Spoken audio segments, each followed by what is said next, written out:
తెలంగాణ, ఆంధ్రప్రదేశ్లకు కానుక ఇచ్చింది కేంద్ర ప్రభుత్వం. 2 రాష్ట్రాల్లో 2 రైల్వే లైన్ల ట్రిప్లింగ్ కు కేబినెట్ క్లియరెన్స్ ఇచ్చింది. ఈ 2 మార్గాల ద్వారా 2 రాష్ట్రాలకు భారీ స్థాయిలో ప్రయోజనం కలుగుతుందని కేంద్రం తెలిపింది.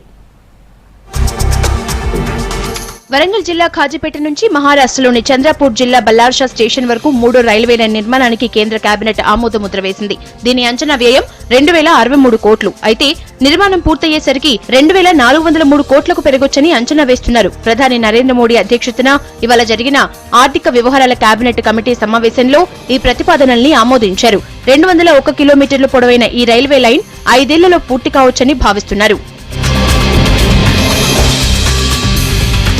ఖాజీపేట బల్లార్షా రైల్వే లైన్ తెలంగాణలోని వరంగల్, ఆదిలాబాద్, కరీంనగర్ జిల్లాలతో పాటు మహారాష్ట్రలోని చంద్రపూర్ జిల్లాను కవర్ చేస్తుంది.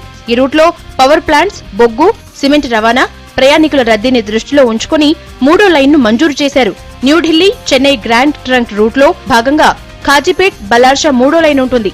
ఈ రైల్వే లైన్ ద్వారా Jammikunta FCI, Raghavapuram Keshavram cement factory, Mancherial thermal power station, SECL నుంచి సరుకు రవాణా చేస్తారు.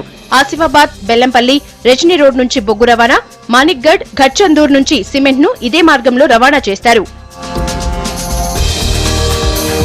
ఇక ఆంధ్రప్రదేశ్లోని విజయవాడ, గూడూరు మధ్య 3 రైల్వే లైన్ నిర్మాణానికి ఆర్థిక వ్యవహారాల కేబినెట్ కమిటీ అనుమతి మంజూరు చేసింది. ఈ లైన్ నిర్మాణానికి 3246 కోట్లు ఖర్చు కావచ్చని అంచనా వేస్తున్నారు. ఈ లైన్ దాదాపు 288 కిలోమీటర్ల పొడవు ఉంటుంది.